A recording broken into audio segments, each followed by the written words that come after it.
et agissez en tant que des sacrificateurs. Vous allez remarquer que les verbes titres sont au mode impératif. Donc, c'est un commandement, c'est un ordre que Dieu nous donne. Parle et agis. En tant que sacrificateur du Dieu vivant, tu n'es pas n'importe qui. Alléluia.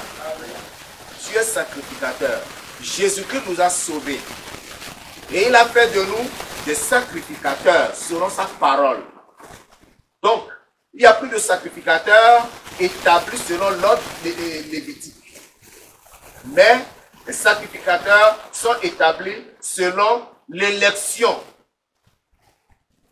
de l'Esprit Saint, selon la grâce que Jésus-Christ nous a apportée, selon le sacrifice que Jésus-Christ est venu accomplir à la croix du Calvaire.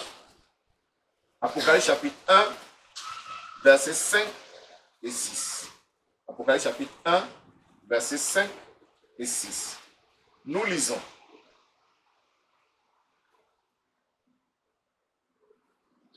Permettez que je lise à partir du verset 4 pour que nous comprenions bien. Jean aux 7 églises qui sont en Asie, que la grâce et la paix vous soient données de la part de celui qui est, qui était et qui vient, et de la part des 7 esprits qui sont devant son trône.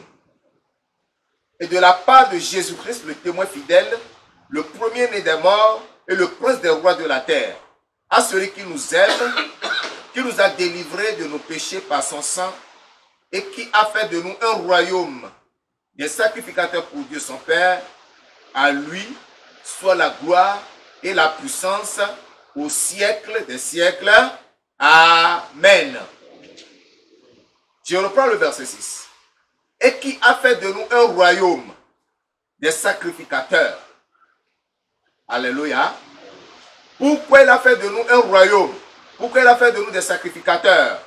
Parce qu'il nous a délivrés de nos péchés par son sang. Il a versé son sang. Et son sang nous a élus. Ce qui voudra dire que toute personne qui vient à Christ, toute personne qui accepte Christ, toute personne qui se répand de ses péchés et accepte Jésus-Christ dans son cœur, comme son Seigneur Sauveur personnel, est déjà un royaume de Dieu, est déjà un sacrificateur de Dieu.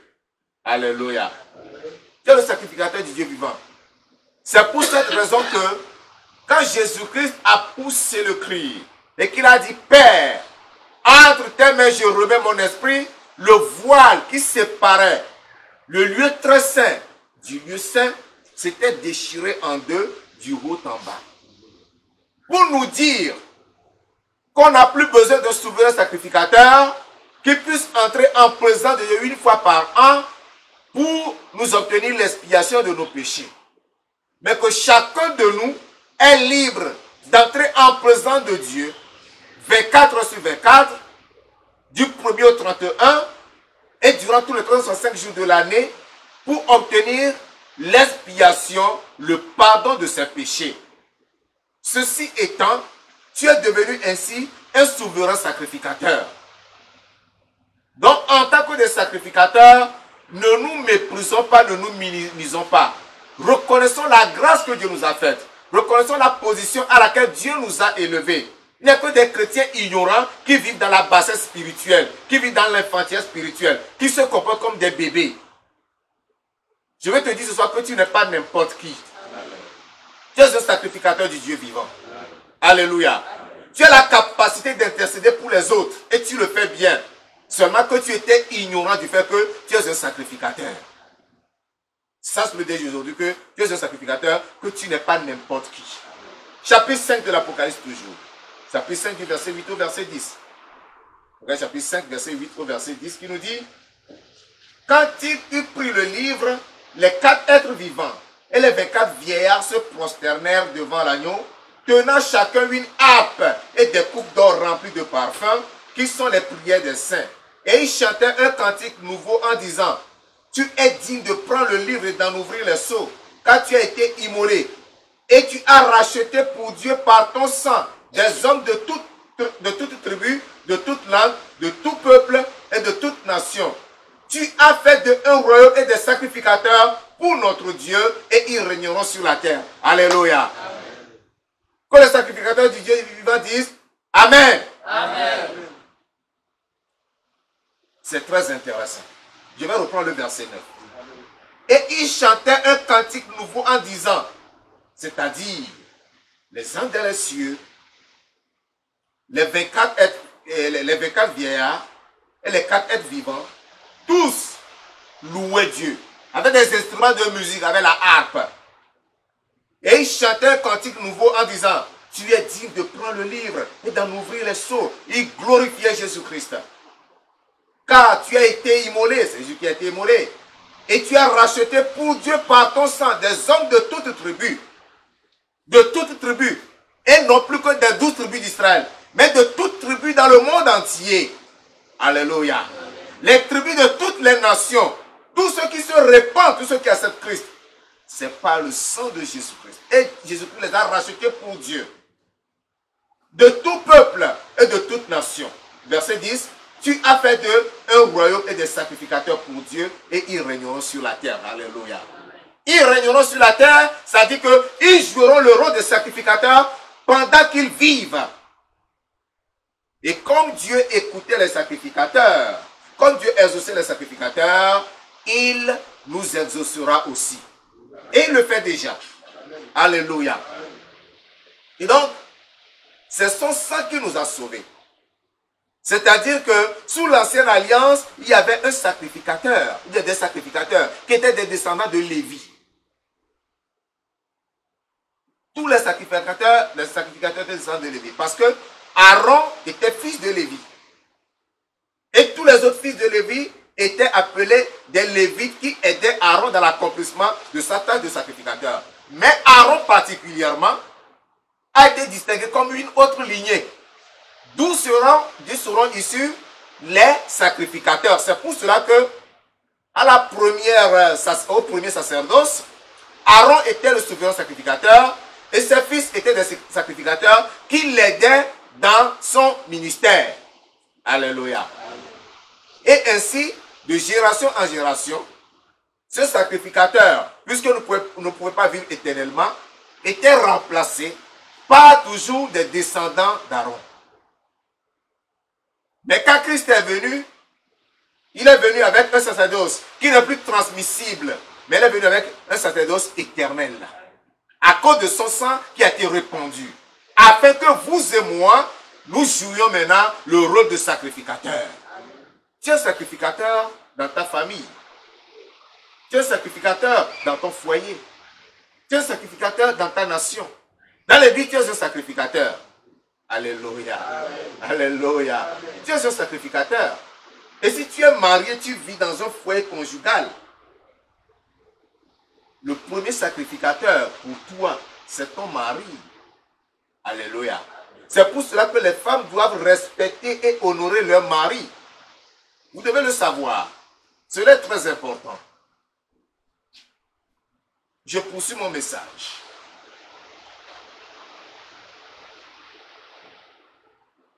Vous allez remarquer que les sacrificateurs étaient soumis à des règles morales rigoureuses. C'est-à-dire que le sacrificateur ne s'habillait pas n'importe comment. Même les caleçons que les sacrificateurs portaient leur étaient indiqués par Dieu. Les tenues qu'ils mettaient sur leur corps étaient indiquées par Dieu.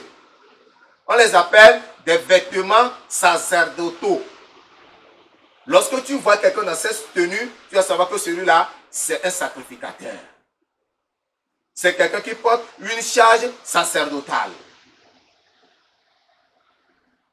Les sacrificateurs ne devaient pas boire du vin. Les sacrificateurs ne devaient pas toucher à n'importe quoi. Les sacrificateurs ne devaient pas aller dans des maisons de deuil, etc., etc. Il y avait plein de trucs qui étaient autorisés au peuple, mais pas aux sacrificateurs. De la même manière, nous aussi aujourd'hui, nous sommes soumis à des règles. Dans la première de ces règles, c'est que nous devons veiller sur nos lèvres. Malachie chapitre 2, au verset 7. Malachie chapitre 2, le verset 7. Malachie.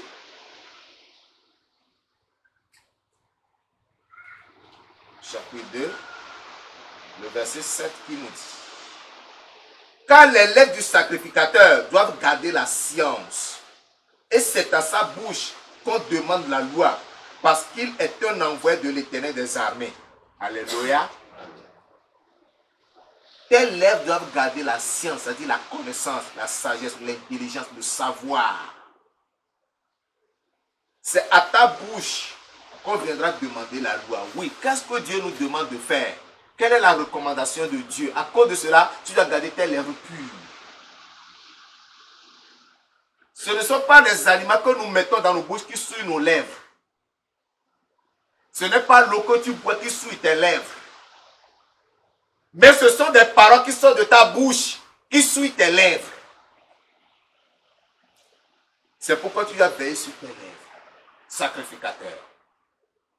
Veille sur tes lèvres, sacrificateur. Je vais vous parler très brièvement de 3 points. D'abord, la réprimande des comportements déviants des sacrificateurs. La réprimande des comportements déviants des sacrificateurs, c'est-à-dire des comportements qui sortent de la loi, du commandement, des comportements qui n'honorent pas Dieu. Ces habitudes, ces actions, ces réactions qui ne glorifient pas Dieu. Comment Dieu réprime cela? Comment Dieu ne veut pas voir cela? Comment Dieu se met en colère comme ça? Nous allons rester pour cette partie dans Malachie chapitre 2. Je vais aller rapidement, je sais que le temps est beaucoup parti. Je vais aller rapidement. Malachie 2, je lis cette fois-ci du verset 7 au verset 8. Car les lèvres du sacrificateur doivent garder la science, et c'est à sa bouche qu'on demande la loi, parce qu'il est un envoyé de l'Éternel des armées. Mais vous vous êtes écartés de la voie. Vous avez fait de la loi une occasion de chute pour plusieurs. Vous avez violé l'alliance de Lévi, dit l'Éternel des armées. Vous voyez ça là? Dieu s'adresse aux sacrificateurs qui n'ont pas respecté la loi. Ils ont profité de la loi pour se constituer en occasion de chute pour les autres. C'est pour cela que je vous disais que nous devons veiller sur nos comportements pour ne pas être des pierres d'achoppement pour les membres ou pour les nouveaux venus au milieu de nous. Nous devons régler notre conduite dans cette maison, s'il vous plaît. Si nos comportements ne changent pas, Dieu ne permettra pas que quelqu'un vienne de l'extérieur nous retrouver pour rester avec nous. Parce que vous allez le scandaliser et le jeter en enfer. Nos actions, nos paroles, nos manières de regarder, nos interactions, comment nous interagissons l'un avec l'autre, tout cela doit être conforme à la parole de Dieu et doit témoigner l'amour. Tout cela doit signaler et démontrer la crainte de Dieu en nous. Sans cela, nous serons des pierres d'achoppement pour les autres, des objets de scandale. Et nous fuirons, nous éviterons. Ils iront parler. Dans cette église, ils sont comme ça, ils sont comme ça. Je suis allé là-bas, on m'a fait ci, on m'a fait ça. On m'a parlé comme ci, on m'a parlé comme ça. Le Seigneur nous aidera au nom de Jésus. Verset 9, la dernière partie du verset 9. Il dit, parce que vous n'avez pas gardé mes voies et que vous avez égard à l'apparence des personnes quand vous interprétez la loi. Ici, le comportement déviant, c'est qu'il faut la distinction entre les gens.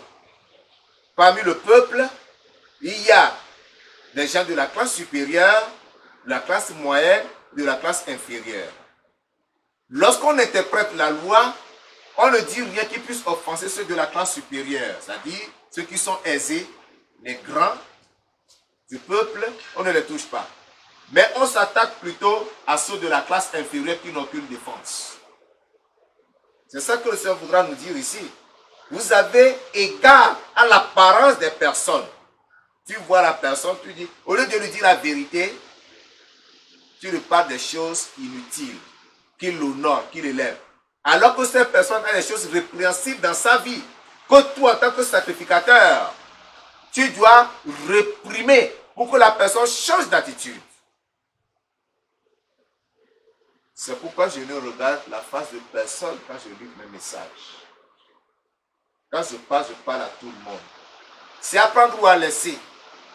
Tu n'es pas d'accord, tu peux t'en aller. Tu es d'accord, tu restes. Le Seigneur m'a assigné une mission. Le Seigneur ne m'a pas demandé d'aller m'enrichir. Il ne m'a pas demandé d'aller rassembler une foule nombreuse d'insensés. Le Seigneur m'a demandé de lui rassembler les élus et de les préparer pour son royaume. Et c'est ce que je fais par la grâce de Dieu. C'est pourquoi mes messages seront toujours tranchants. Par la grâce de Dieu, je ne ferai jamais d'acception de personne. Tu mérites d'être corrigé, je vais te corriger. À toi de choisir. Soit tu acceptes la correction, nous avançons, soit tu refuses la correction et tu prends ta route. Mais la parole de Dieu ne changera jamais. Alléluia.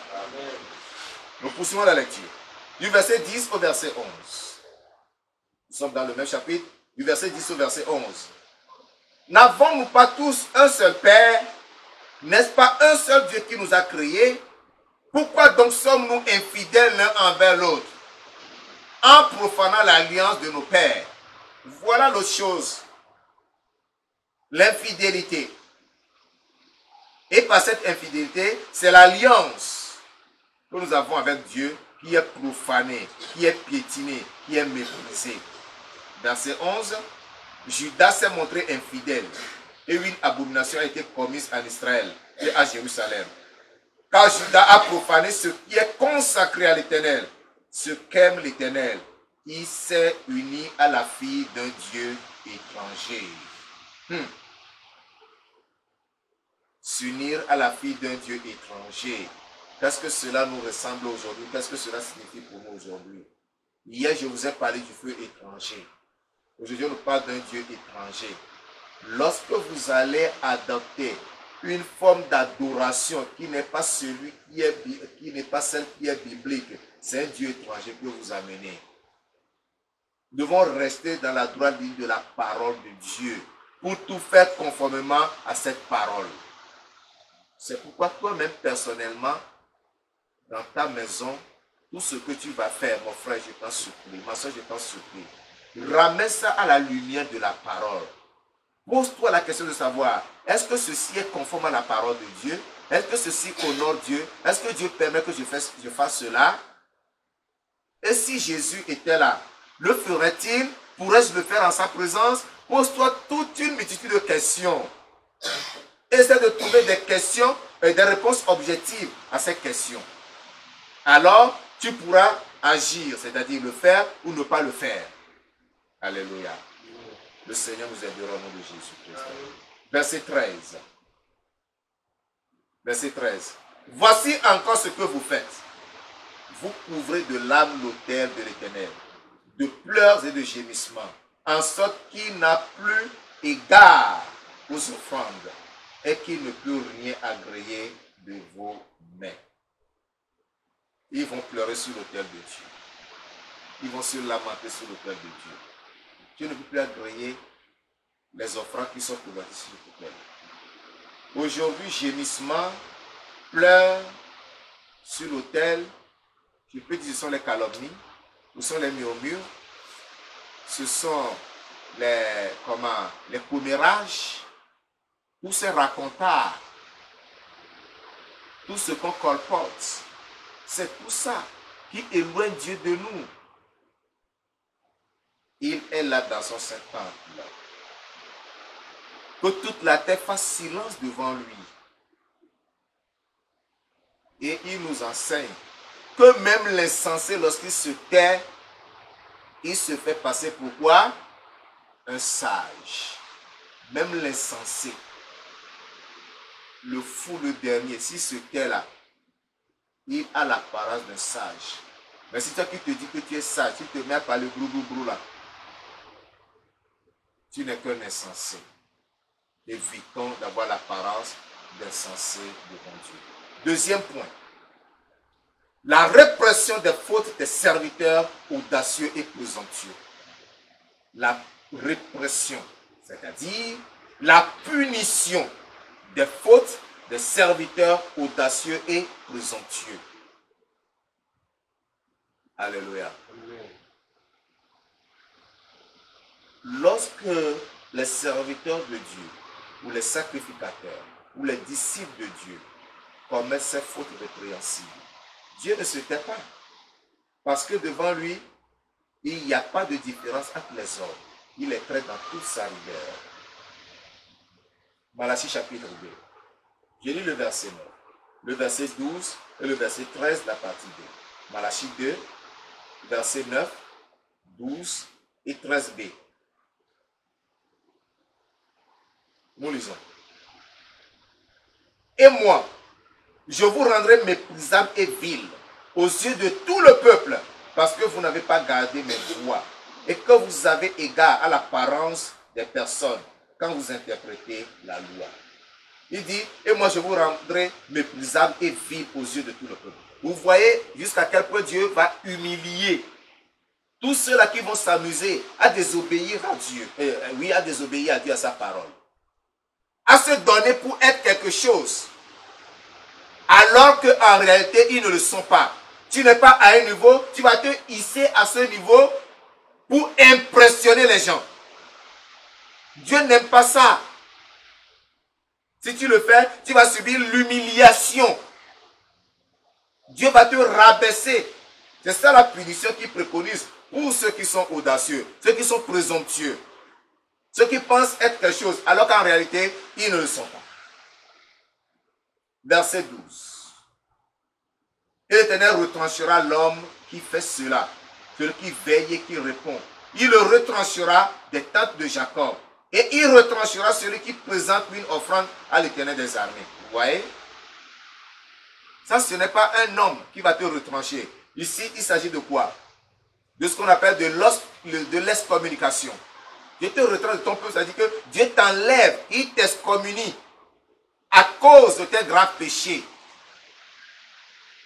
Si tu commets un péché et que l'Église trouve que ton péché est grave, tu ne mérites pas une simple discipline, mais tu mérites d'être excommunié, qu'on t'excommunie. Il n'y a pas de problème. Mais si c'est Dieu qui t'excommunie, c'est Dieu qui te dit, toi tu ne feras plus partie de mon peuple, c'est grave pour toi, ce qui veut dire qu'il n'y a plus de repentance pour toi. Mais si l'Église t'excommunie, tu pourras te repentir et revenir. L'Église va t'accepter. Alléluia. C'est pourquoi nous devons veiller sur nos vies. Pour ne pas nous montrer répréhensibles devant Dieu.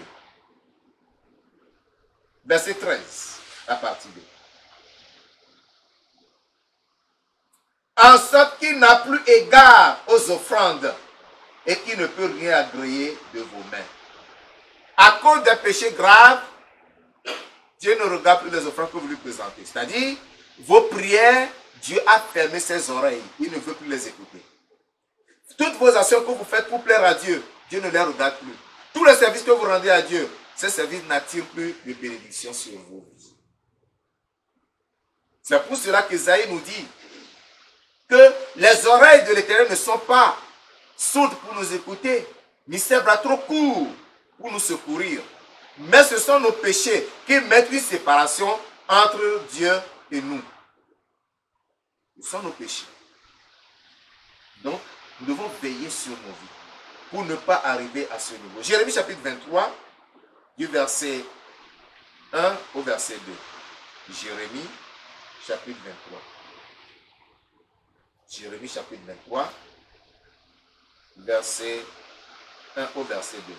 Malheur aux pasteurs qui détruisent et dispersent le troupeau de mon pâturage, dit l'Éternel. C'est pourquoi ainsi parle l'Éternel, le Dieu d'Israël. Sur les pasteurs qui pèsent mon peuple, vous avez dispersé mes brebis, vous les avez chassées, vous n'en avez pas pris soin.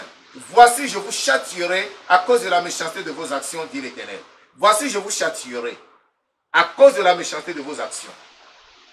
Veillons à ne pas commettre des actions méchantes, à ne pas poser des actes méchants qui méritent le châtiment ou qui attirent la colère de Dieu. Que toutes nos actions soient bien réglées selon la parole de Dieu. Que nos actions soient guidées par la crainte de Dieu. Que nos actions soient guidées par la soumission et l'obéissance à Dieu. Pour que Dieu soit honoré et qu'il soit content de nous. Lisons du verset 9 au verset 12. Verset 9 au verset 12. Sur les prophètes, mon cœur est brisé au-dedans de moi. Tous mes os tremblent. Je suis comme un homme ivre, comme un homme pris de vin, à cause de l'Éternel et à cause de ses paroles saintes. Car le pays est rempli d'adultère. Le pays est en deuil à cause de la malédiction. Les plaines du désert sont desséchées. Ils courent au mal. Ils n'ont de la force que pour l'iniquité. Jusqu'au verset 12. Prophètes et sacrificateurs sont corrompus. Même dans ma maison, j'ai trouvé leur méchanceté, dit l'Éternel. C'est pourquoi leur chemin sera glissant et ténébreux. Ils seront poussés et ils tomberont, car je ferai venir sur eux le malheur. L'année où je les châtierai, dit l'Éternel. Ici, nous voici la répression du péché des prophètes, des sacrificateurs, des serviteurs de Dieu. À cause de leur péché, la malédiction était sur le pays. Il y avait la sécheresse partout. La pluie leur a été refusée. Et il y avait les ténèbres et des glissades sur le chemin des sacrificateurs et des prophètes, des pasteurs. Parce que tous ceux-là ont péché contre Dieu. Vous comprenez que le châtiment qui attend ceux qui désobéissent volontairement à Dieu est un châtiment extrême, est un châtiment grave. Nous devons éviter cela. Tout ceci nous sert d'avertissement, afin que nous sachions nous comporter pour éviter d'être repris et châtiés par l'Éternel. Dernier point, pour terminer, la restauration sûre et évidente des serviteurs pénitents. La restauration sûre et évidente des serviteurs pénitents. C'est-à-dire, alléluia, ceux qui reconnaissent leurs fautes et qui se repentent, Dieu leur pardonne, Dieu les restaure, Dieu les élève de nouveau, Dieu les rétablit dans leur droit. C'est lorsque tu es impénitent que tu as des problèmes avec Dieu. C'est lorsque tu es impénitent que le châtiment va t'atteindre. Mais lorsque tu te repens, lorsque tu es pénitent, tu es pardonné et tu es restauré. Que le Seigneur nous restaure tous au nom de Jésus-Christ. Apocalypse chapitre 2, le verset 5. Apocalypse chapitre 2, le verset 5. Il est écrit: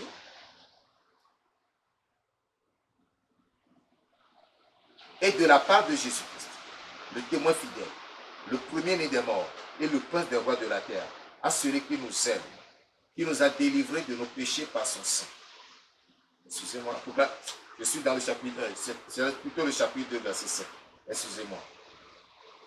Verset 5 nous dit: souviens-toi donc d'où tu es tombé, repens-toi et pratique tes premières œuvres, sinon je viendrai à toi et je te ton chandelier de sa place, à moins que tu ne te repentes.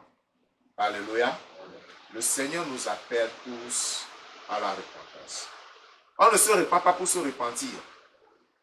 Pour se repentir, il faut reconnaître ce qui t'a fait chuter, ce qui t'a rendu désagréable à Dieu.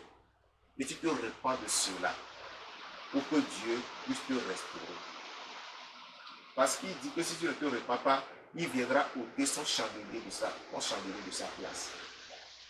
Le chandelier, c'est non seulement l'église que Dieu t'a donné, le chandelier, c'est le mystère que tu as reçu de Dieu. Le chandelier, c'est l'œuvre que tu fais, c'est le service que tu rends à Dieu. Si Dieu t'arrache son service, c'est que tu es foutu. Tout ce que tu feras sera en vain. Alléluia. Amen. Tu chantes, les chansons seront en vain. Tu fais l'annonce, les annonces seront en vain. Tu surveilles ou tu fais le protocole, tout sera en vain. Dieu ne va plus regarder cela pour te récompenser. Donc mieux vaut pour chacun de nous de reconnaître là où il est tombé, pour se repentir en vue de la restauration. Dieu ne nous rejette pas, il ne rejette personne. Dieu ne refuse personne.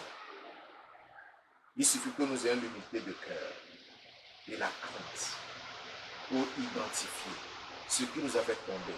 Et là où nous sommes tombés, pour retourner à Dieu, alors il est prêt à nous accueillir et à nous restaurer. Nous allons prier.